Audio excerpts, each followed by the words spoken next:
The first modern men. Homo sapien man.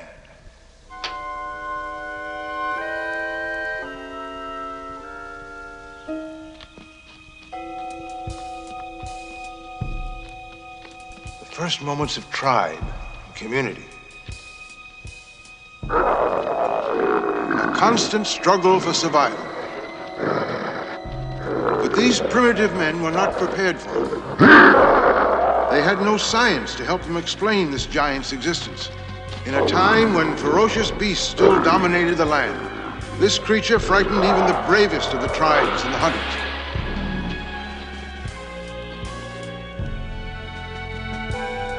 I don't know who that interloper was, but I know he existed. He lived and died 30,000 years ago. A man like no other.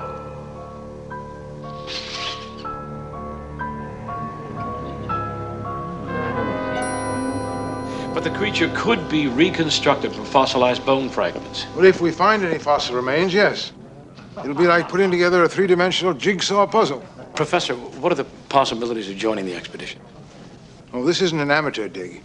All our workers are credentialed graduate students. Well, I can appreciate that, sir, but I have had, well, rather extensive fieldwork experience. I'm sorry, all the jobs have been filled. I have a background in anatomy. Young man, Gabrielle, Dr. White, is our field supervisor, and she has the final word. We leave in the morning. Be here at 5:45. The bus leaves at 6 a.m. I've got the job. Yes. I don't understand. Indecision. The privilege of the young.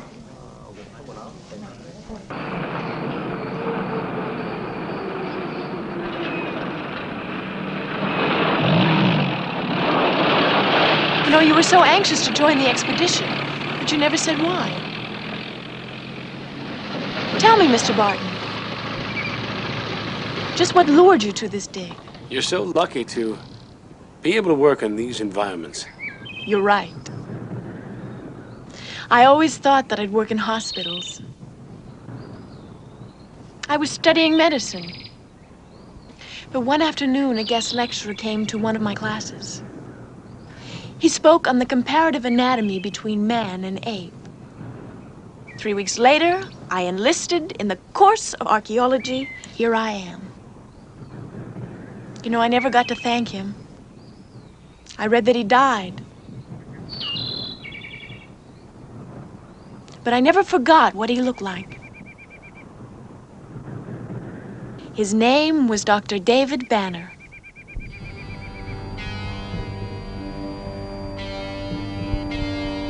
I knew who you were when we met in the museum. I could say that you're mistaken. Don't worry, Dr. Banner. I haven't told anyone about you. But if you want to stay on here and work with the professor, to tell me why you're pretending to be dead. A colleague, a friend, who was the first person to witness the metamorphosis. I was dreaming about the death of someone that I loved very much. I don't remember what happened once the metamorphosis began.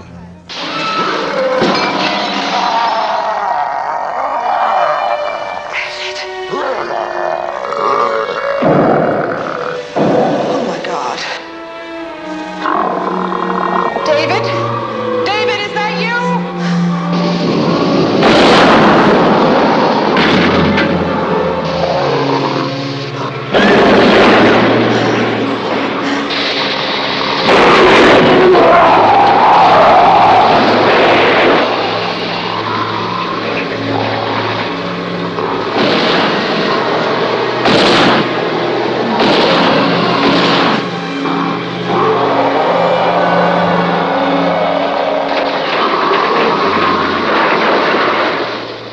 When it was over, the solid steel chamber was wrecked.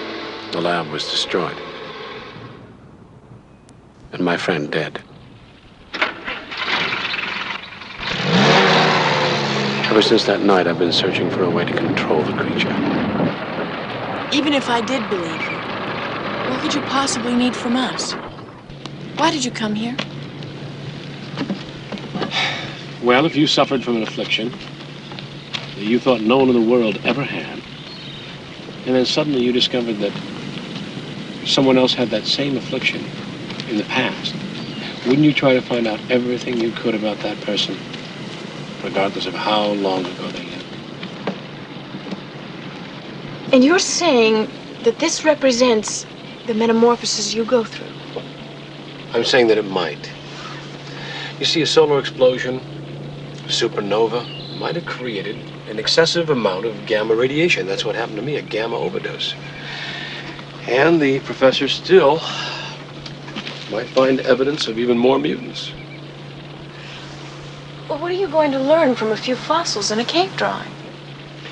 Well, if this particular fossil shows there's an excessive amount of radiation, then I am obligated to take a much, much closer look at what he's holding in his hand. This is a weapon and a branch. It's probably some primitive logo for war and peace. He could be holding a bolt of lightning and a white dove just as easily. But he's not. He's holding a club and a branch of leaves. But it's impossible to know whether the plant is the cause or the cure of the transformation. I know. But I can't just walk away with that unanswered, now can I? No.